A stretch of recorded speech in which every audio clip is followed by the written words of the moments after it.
এই জন্য বাবারা, বন্ধুরা, ভাইরা, আমি আপনাদেরকে বলছিলাম ডাইরেক্ট আমি আলোচনার মধ্যে গেলাম, সময় সংক্ষিপ্ত, সময়ের ভিতরে আমি মূল কথা বলবো। মূল কথা হইল, আমার নবী হঠাৎ করে আমার নবীজির উম্মে সালমা, নবীজির স্ত্রী উম্মে সালমার কাছে যখন হাজির হইল, তখন উম্মে সালমা আমার নবীর দেখতেছে, আমার নবীর চুলগুলো এলোমেলো। সুবহানাল্লাহ। আমার নবীর চুলগুলো যখন এলোমেলো দেখছে রে বাবা, ওই সময় হঠাৎ করে উম্মে সালমা ডাক কয়, ইয়া রাসূলুল্লাহ, ইয়া হাবিবাল্লাহ, মায়ের নবী, ও নবী গো, আপনার চুলগুলো এলোমেলো কেন, একটু আমার বইলা দেন।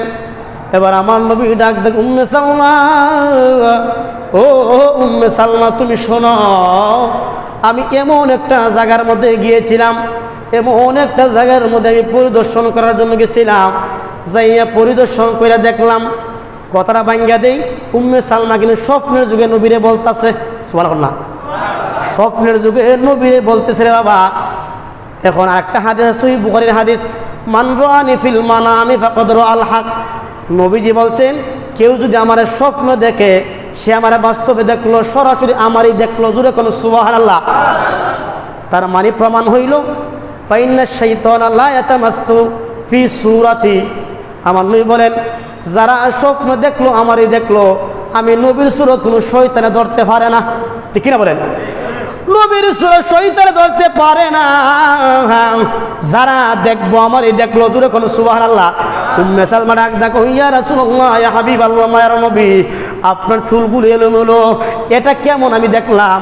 আমার নবী ডাক দেখো, উম্মে সালমা, তুমি শোনো, চুলগুলো এলোমেলো কেন, তুমি জানো রে, আমি এমন একটা মাঠের মধ্যে গিয়েছিলাম, এমন একটা মাঠ দেখলাম, 50 বছর পরে আমি নবী দুনিয়াতে বিদায় হওয়ার পরে কিন্তু আমার হুসাইনকে শহীদ করব, আমার পরিবারে কারবালার মাঠে যেই জায়গার মধ্যে শহীদ করব, ওই জায়গা পরিদর্শন করার জন্য গিয়েছিলাম।